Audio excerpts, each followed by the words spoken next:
नमस्कार, STV news देख रहे हैं आप। आज की प्रमुख खबरों के साथ मैं हूं नफीस अंजुम। आइए नजर डालते हैं सबसे पहले सुर्खियों पर।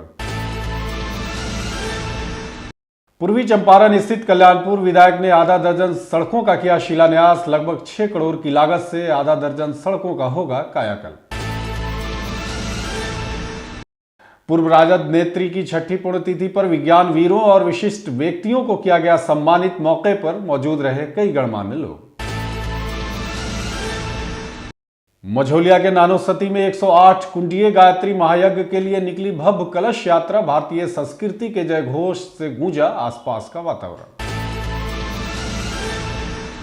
पुल निर्माण कार्य के नाम पर सरकारी पैसों की मची लूट। खेत के बीचों बीच बना दिया गया पुल। आसपास में सड़क के होने का नामो निशान भी नहीं।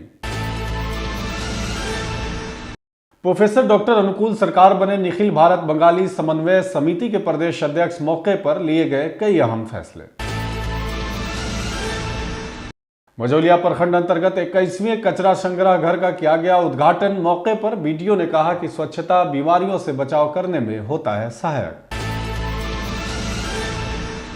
रामगढ़वा थाने के नए नाम को लेकर उठ रहे कई तरह के सवाल। स्थानीय लोगों के द्वारा नक्सल थाना के बदले आदर्श थाना घोषित करने की गई मांग। जन औषधि दिवस के अवसर पर कई तरह के कार्यक्रमों का किया गया आयोजन। बाल मित्र कार्यक्रम के साथ साथ जन औषधि दवाइयों के सेवन की गई अपील।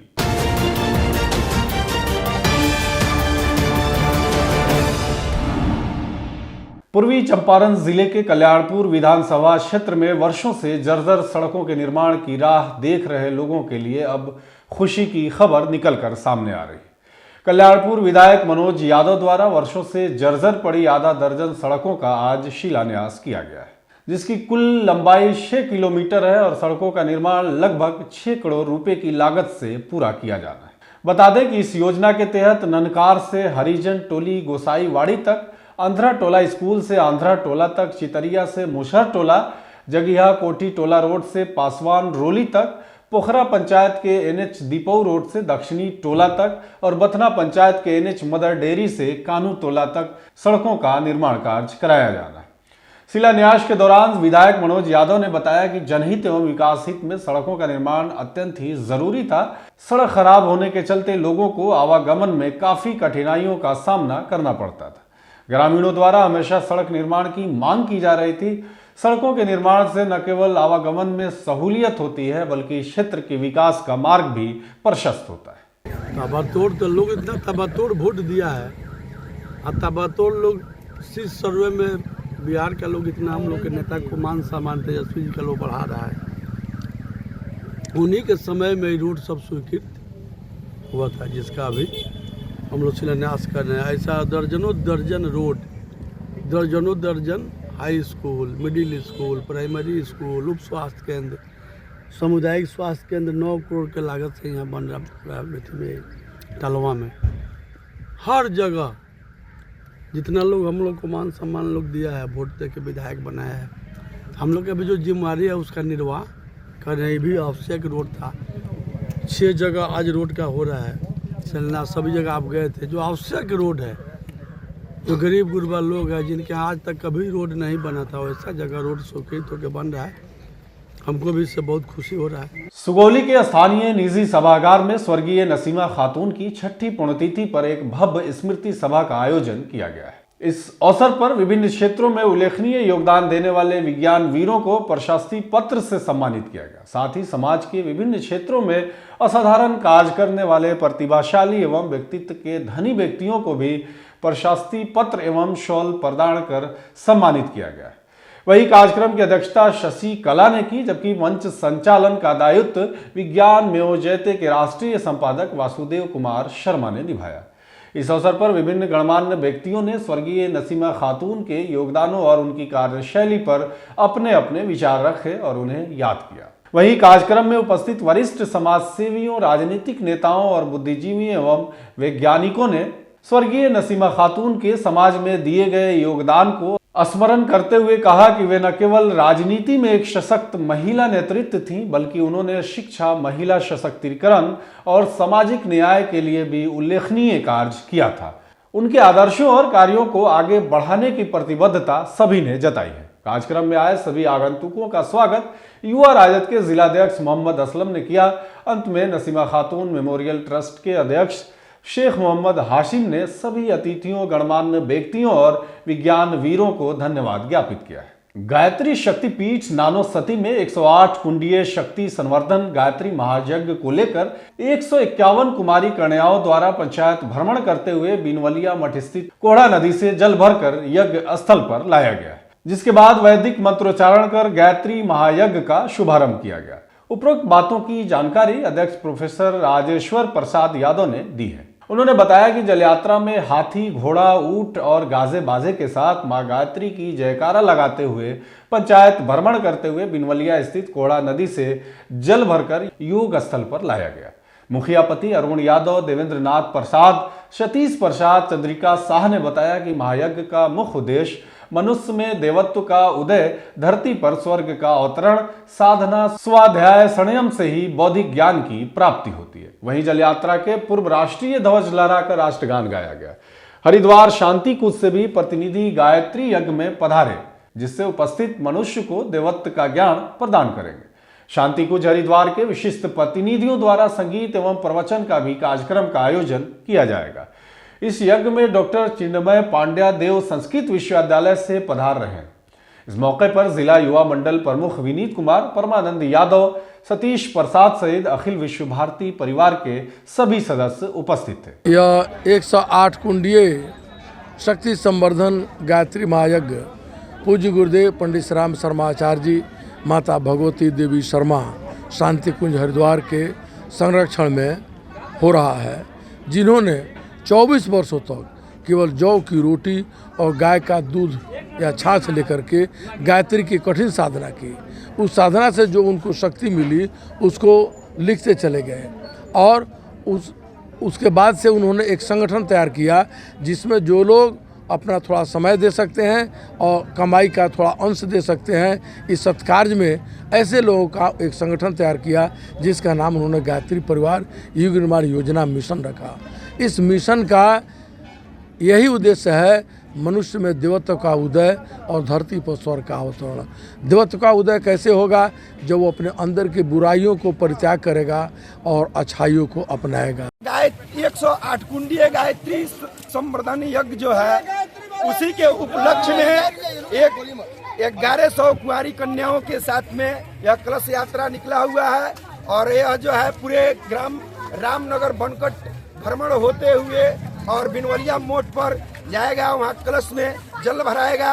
हमारे शांति कुंज हरिद्वार के जो भी आचार्य लोग हैं, वरिष्ठ वहाँ से जो आचार्य लोग आए हैं, उनके द्वारा जो है यह यज्ञ कराया जा रहा है। 3 दिवसीय गायत्री शक्ति संवर्धन यज्ञ का आयोजन किया गया है। यज्ञ के शुरुआत में यहाँ से निकला है कलश यात्रा। वहाँ से जो कलश लेकर हमारी बहनें गई हुई हैं, वो सब वापस आवेंगी, तो उनका पहले पांव पखारा जाएगा, उनकी आरती होगी, कलश की आरती होगी, उसके बाद उनको भोजन प्रसाद ग्रहण कराया जाएगा। ये आज अभी का प्रोग्राम हो गया। उसके बाद शाम में प्रवचन वगैरह का प्रोग्राम है। और इसका प्रथम जो पूजन होता है, जो समारोह का प्रथम दिन होता है, वह कलश यात्रा से शुरू होती है। जो हुआ है भव्य कलश यात्रा के साथ आज जल भरने के लिए सभी कन्याएं निकली हुई है, जो पूरे पंचायत की परिक्रमा करते हुए जहां जल भरा जाएगा उस स्थल तक पहुंचेगी।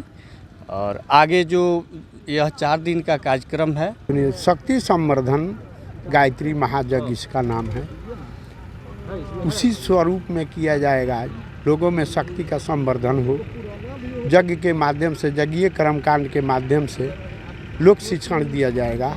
समाज में उसकी छाप लोगों के अंदर पड़ेगी और समाज अग्रसर रहेगा। सरकारी पैसे की कैसे लूटमार होती है, आइए इसका एक दृश्य आपको दिखाते हैं। तस्वीरों को देखकर ऐसा लग रहा है कि अरहर की खेती के अलावा यहाँ पर पुल की खेती भी की जाती है। बेलवा नरकटिया गांव से देवापुर तक SH 54 सड़क का निर्माण कार्य अधूरा पड़ा हुआ है। टोटल कुल 3 पुल बन चुके हैं, मगर सड़क अब तक नहीं बन पाया है। खेतों के बीचों बीच इन पुलों तक पहुंचने का कोई भी रास्ता नहीं है। ना ही चढ़ने का और ना ही उतरने का। वहीं बागमती कार्यपालक अभियंता विनय कुमार ने बताया कि यह सड़क उनके विभाग के अधीन नहीं आती है। जहां सड़क जानी थी वहीं पुल बनाया गया, मगर इसकी पुष्टि उनके विभाग से नहीं हो सकती। यह स्टेट हाईवे 54 का मामला है।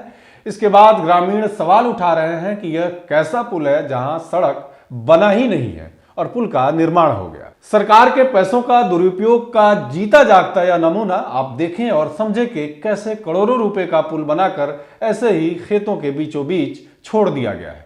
शिवर से हमारे संवाददाता आकिब रेजा का यह खास रिपोर्ट देखें। एक सिस्टम का खेल समझना पड़ेगा। ये कौन से इंजीनियर होते हैं जो इस तरीके का पुल बनाते हैं? वाह रे सिस्टम, ये सिस्टम का खेल है और सरकारी पैसों का दुरुपयोग है। तस्वीरें हम आपको इस समय बेलवा नरकटिया में खड़े हुए हैं और इस समय यह वही पुल है। आप देख लीजिए कि जो इस पुल पर आने का कोई रास्ता नहीं है, ना कोई सड़क बना हुआ है। हमारी कैमरा की नज़र जहां तक जा रही है, तस्वीरें आप देख सकते हैं कि सामने कुछ दूरी पर जाएगा तो आपको एक और पुल नज़र आ पाएगा। उसकी भी तस्वीरें आप देख लीजिए कि यहाँ पर कोई सड़क नहीं बना हुआ है और ना ही आने जाने का इस पुल पर कोई रास्ता है। ये सिस्टम का बड़ा झोल है, समझना पड़ेगा, क्योंकि इस 3 पुल को यहाँ निर्माण कराया गया है। कुछ दूरी पर जब हम जाएंगे वहाँ से देवापुर का बॉर्डर लगता है और यहाँ से 3 पुल निर्माण कराया गया है और 3 पुल में हम आपको बता दें इसमें सड़क नहीं है। कैमरे की तस्वीरें में आप देख लीजिए कि ये दूसरे पुल को जो जोड़ेगा इसमें आपको सड़क नहीं आ पाएगा। अब समझ लीजिए कि इसमें बड़ा खेल है कि ये कौन से इंजीनियर जो है ये पुल बना देते हैं मगर सड़क का पता नहीं होता है। बेलवा नरकटिया गांव के पास की तस्वीरें आप देख सकते हैं। इधर में बेलवा नरकटिया गांव है और उसके महज कुछ ही दूरी पर आप ये देख सकते हैं कि एक पुल का निर्माण हुआ है। इस पुल की अनुमानित लागत कम से कम 30 लाख रुपए होगा। 3 पुल बनाया गया, ये 90 लाख रुपए, 1 करोड़ के आसपास का ये पुल निर्माण हुआ है। अब इस पुल का जब सड़क ही नहीं बना इसमें, तो इस पुल को क्यों निर्माण करा दिया गया? आखिर ये कौन से इंजीनियर हैं जो चाहते हैं कि पहले पुल निर्माण हो जाए और उसके बाद ये सड़क बने? अशोक सर जी, पुल देख रहे हैं 3 को बनाया गया, उसमें कोई सड़क नहीं निकला मगर पुल बना दिया गया। सड़क बनने से पहले ही पुल बना दिया। अब पता ना सड़क कब बनाएगा कि न बनाएगा कि ऐसा ही पुल बना दिया। ये लोग तो हम लोग को समझ ना है।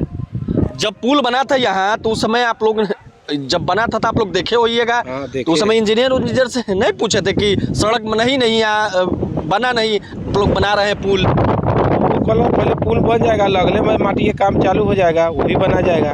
आप देखिए अब 1.5 साल हो गया, अभी तक कोई उसको सुनवाई नहीं है। उसके बाद वो लोग नहीं आए जब बना दिए पुल? बनने के बाद कोई नहीं, अभी कोई नहीं आया है बनने के बाद।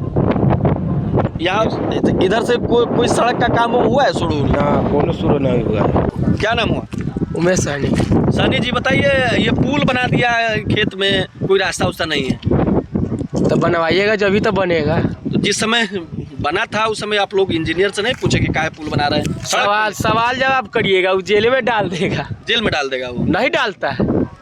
तो अब तो देखिए कि पुल बना दिया 3 को मगर सड़क नहीं बनाया। तो रेलिए थोड़ा बहुत कि पुल जल्दी बने रास्ता है। जी बिल्कुल। आपका क्या नाम हुआ? मेरा भी यही कहने का जी। पुल बनवाइए। तो नहीं बना है तो क्या कहना चाहिएगा?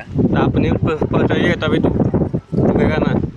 तो तस्वीरें देख सकते हैं कि ग्रामीणों का क्या कहना है। ग्रामीण का कहना है कि जिस समय पुल बना उस समय शायद ग्रामीणों ने पूछताछ नहीं की, उनको लगा कि सड़क बनेगा, मगर सड़क की तस्वीरें हैं जो आप देख सकते हैं कि किस तरीके से इस पुल को बनाया गया है। आखिर इस पुल के खेल को समझना पड़ेगा। आखिर अधिकारी बोलने को क्यों नहीं तैयार है? ये तमाम अब मुद्दे उठने लगे हैं कि आखिर सरकार के पैसों का दुरुपयोग क्यों किया जा रहा है। जहां पर पुलियों को लेकर हर बार सवालात उठते रहते हैं, एक बार फिर सवालात बेलवा नरकटिया गांव के शिवर जिले में भी उठने लगा है। सड़क निर्माण हुआ ही नहीं और पुल 3 पुल बना दिए गए। सिस्टम पर सवाल उठ रहा है, अधिकारी पर सवाल उठ रहा है, सरकार पर अब सवाल उठ रहा है, क्योंकि सरकार जब पैसे देती है पुलिया बनाने के लिए, जब बनाया जाता है तो उसका मॉनिटरिंग क्यों नहीं किया जाता है कि कहाँ पर ये पुल बन रहा है। ये तमाम सवालात अब उठने लगे हैं कि बीच खेतों में पुल बनाकर छोड़ दिया गया। जी, अभी मीडिया में इस प्रकार की खबरें चल रही हैं कि एक बिना रोड के पुल बना दिया गया। इस संबंध में चित्र का अवलोकन हमने भी किया है और उससे कुछ बातें स्पष्ट हैं कि वो कोई पुलिया नहीं बल्कि एक क्रॉस ड्रेनेज स्ट्रक्चर है जो जल निकासी के लिए नियमित अंतराल पे हर सड़क में दिए जाते हैं। ये स्ट्रक्चर इसलिए आवश्यक है ताकि वर्षा का जल एक जगह स्थिर नहीं रहे और लगातार उसका बहाव नेचुरल उसका प्रभावित नहीं हो। और SH54 का कार्य शीघ्र पूर्ण करने के लिए संबंधित विभाग को निर्देश दिए गए हैं और जल्द ही कार्य पूर्ण करके उस पर यातायात बहाल होगा। किसी भी प्रकार की जो इस तरह का बात नहीं है कि अनावश्यक ही पुल बनाया गया है। वो एक क्रॉस ड्रेनेज स्ट्रक्चर है जो किसी भी सड़क में अति आवश्यक है। ये दोनों बगल पहुंच पथ नहीं है इसमें? जी, वो कार्य अभी पूरा नहीं हुआ है, वो निर्माणाधीन है। शीघ्र पूरा करने के लिए विभाग को निर्देशित किया गया है। साथ ही यथासंभव सहयोग भी जिला प्रशासन उनको कर रहा है। निखिल भारत बंगाली समन्वय समिति बिहार प्रदेश के तत्वाधान में राज्य कमेटी एवं जिला कमेटी संगठन सभा का आयोजन बेतिया स्थित शांति हरि सुधनो चांद सेवा आश्रम में डॉक्टर अविनाश गोलदार की अध्यक्षता में किया गया, जिसमें सर्वसम्मति से प्रोफेसर डॉक्टर अनुकूल सरकार को प्रदेश अध्यक्ष के पद पर चयन किया गया। वहीं कृष्ण व्यापारी को महासचिव के रूप में मनोनीत किया गया, जबकि गौतम हालदार को उपाध्यक्ष के रूप में मनोनीत किया गया। जिलाध्यक्ष पद पर डॉक्टर अविनाश गोलदार को चयन किया गया। विदित हो कि बिहार में बसे बंगला भाषी समुदाय के विभिन्न समस्याओं एवं मुद्दों को लेकर बिहार में विधान हेतु कमेटी विगत 10 वर्षों से काम कर रही, लेकिन आंदोलन को गति देने के लिए यह कमेटी गठित किया जा रहा है। इस बैठक में पश्चिमी चंपारण, पूर्वी चंपारण, समस्तीपुर, छपरा, पटना आदि जिलों से बंगला भाषा साथियों ने अपना मंतव्य रखा। राजू विश्वास, अपूर्व मंडल, अचिंत गोलदार, प्रमोद विश्वास, बिंदु बैद, सुरजीत मिस्त्री, तपन राय, अन्ना मंडल सहित कई अन्य लोग भी विशेष रूप से उपस्थित थे। केंद्रीय सभापति डॉक्टर सुबोध विश्वास के मार्गदर्शन में बिहार में यह कमेटी बंगला समस्याओं पर कार्य करेगी। निखिल भारतीय बंगाली समन्वय समिति की तरफ से एक संगोष्ठी का आयोजन हुआ है, जो हम लोग बिहार में जो पुनर्वासित बंगाली लोग हैं उनके काफी समस्याएं हैं और काफी दिन से हम लोग इसको जूझ रहे हैं। आज हम लोग एक संकल्पबद्ध हुए हैं कि इस समस्याओं को सरकार के सामने हम लोग रखेंगे, इसलिए एकत्रित हुए हैं और हम उम्मीद करते हैं कि सारे जितने भी हमारे पश्चिम चंपारण में 46 गांव है और सभी गांव में सभी नवयुवकगण और काफी उत्साह के साथ इस समस्या का समाधान के लिए आगे बढ़ रहे हैं। प्रदेश एवं जिला कमेटी का पुनर्गठन किया गया है और जिसमें राज्य स्तरीय में हमारे राज्य स्तरीय सभापति अनुकूल चंद्र सरकार जी और जिला स्तरीय सभापति डॉक्टर अविनाश गोलदार जी का चयन हुआ है। और हम लोग का उद्देश्य है कि हमारे बंगाली समुदाय के जिन मुद्दों को सरकार तक पहुंचाना है और सरकार को हमारे कार्यक्रम के प्रति संवेदनशील होना है। हम सरकार से अपेक्षा रखते हैं आने वाले दिन में हमारे इन समस्याओं को पहल करें और इसका सही फल निकालें। लोहिया स्वच्छ बिहार अभियान के तहत मझौलिया स्थित अपशिष्ट प्रसंस्करण इकाई के द्वारा निर्मित 21वें कचरा संग्रह घर का स्थानीय बीडीओ वरुण केतन ने पंचायत के मुखिया सत्यप्रकाश, उप मुखिया पार्वती देवी, वार्ड सदस्य अलीराज हुसैन, प्रखंड समन्वयक मधुसूदन कुमार, स्वच्छता पर्यवेक्षक नरेश कुमार बैठा और पंचायत सचिव सुमन कुमार आदि ने संयुक्त रूप से वैदिक मंत्रोच्चारण के बीच फीता काटकर उद्घाटन किया है। अपने संबोधन में प्रखंड विकास पदाधिकारी वरुण केतन ने कहा कि स्वच्छता बीमारियों से बचाव करने में सहायक होता है। अपने घरों और आसपास के परिवेश को साफ सुथरा रखना सबका दायित्व है। लोहिया स्वच्छ बिहार अभियान के तहत बिहार के सभी पंचायत को स्वच्छ बनाने का लक्ष्य रखा गया है। उन्होंने पंचायत वासियों से स्वच्छता अभियान को सफल बनाने में सहयोग करने का सुझाव दिया है। अनुसूचित जाति मोर्चा के जिलाध्यक्ष सह मुखिया महासंघ के जिला सचिव सत्य प्रकाश ने कहा कि स्वच्छता में ही लक्ष्मी का वास होता है। हम सबका परम दायित्व है कि अपने घर और अपने आस पड़ोस की साफ सफाई नियमित रूप से करते रहें। पंचायत वासियों से अपील की गई कि निर्धारित कचरा संग्रह डिब्बे में अपने अपने घरों का कचरा इकट्ठा करें और प्रतिदिन कचरा संग्रह करने वालों को कचरा दे दें। उन्होंने पंचायत को स्वच्छ और आदर्श बनाने में सहयोग करने की भी अपील की है। अपशिष्ट प्रसंस्करण इकाई के उद्घाटन के अवसर पर वार्ड सदस्य दिनेश कुमार, मुखिया गीता देवी, सुनील कुमार आदि कई अन्य लोग भी उपस्थित थे। इस मझौलिया प्रखंड के अंतर्गत मझौलिया पंचायत में आज WPU का उद्घाटन किया जा रहा है और हमारे पूरे 29 पंचायत में आज ये 21वां हम लोग आज शुरुआत कर रहे हैं। औपचारिक शुरुआत हो रही है इसके WPU की और बाकी 8 जगह है वहाँ भी कार्य प्रारंभ है और हम लोग का प्रयास है कि इस महीने में हम लोग सभी जगह कार्य जो है समाप्त करके उद्घाटन करें। आज ग्राम पंचायत राज मझौलिया में WPU का उद्घाटन किया गया हमारे विकास पदाधिकारी और केतन सर के द्वारा और हमारे बीच BC साहब, स्वच्छता पर्यवेक्षक और सभी वार्ड सदस्य और सभी मानवबल के समक्ष और ग्रामीण वासी के समक्ष ये आज हमारे WPU का उद्घाटन समारोह समाप्त हुआ।